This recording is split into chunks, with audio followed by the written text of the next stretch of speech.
នេះគឺជាសកម្មភាពដែលខ្ញុំចូលរួមក្នុងកម្មវិធីការវិវត្តនៃសម្លៀកបំពាក់របាំប្រជាជនខ្មែរ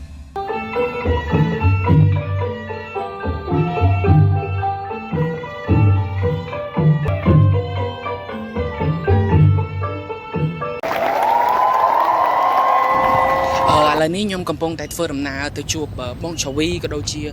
ធីមការងាររបស់យើងអញ្ចឹងណាបងប្អូនទាំងអស់គ្នាហើយខ្ញុំរំភើបមែនតើខ្ញុំមានឱកាសបានចូលរួមនៅក្នុងកម្មវិធីសិល្បៈបុរាណខ្មែរអញ្ចឹងណាបងប្អូនទាំងអស់គ្នាម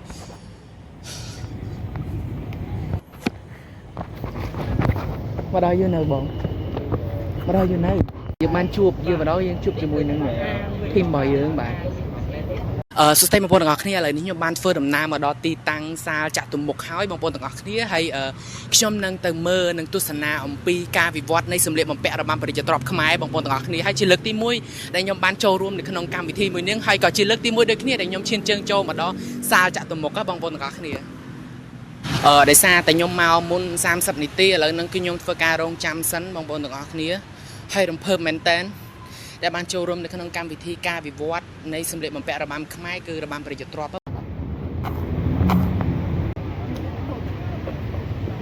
ហើយបានចូលហើយ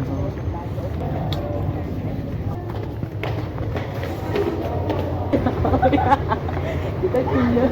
បើមិនរាប់គឺមិននឹងទីយើង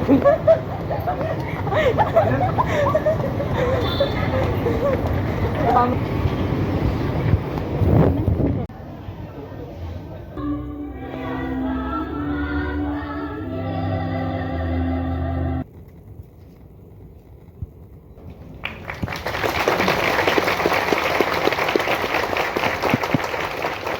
ខ្លួនផ្អៀងមកខាងឆ្វេង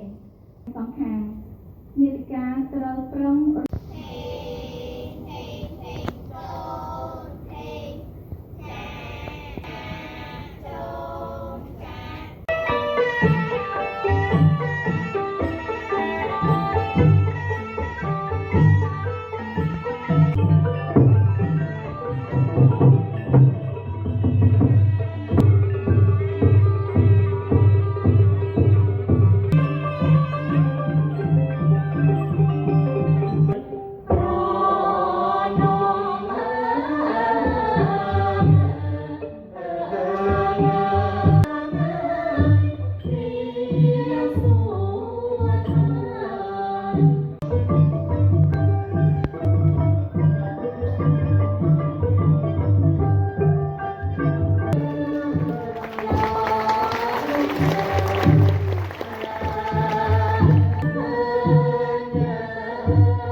វិស័យសិល្បៈក៏ដោយក៏តាមខ្ញុំសូមអង្វរ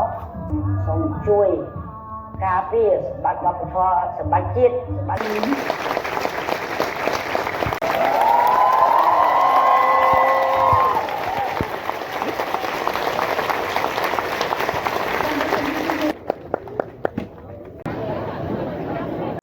ឡូវនេះយើងទស្សនាហើ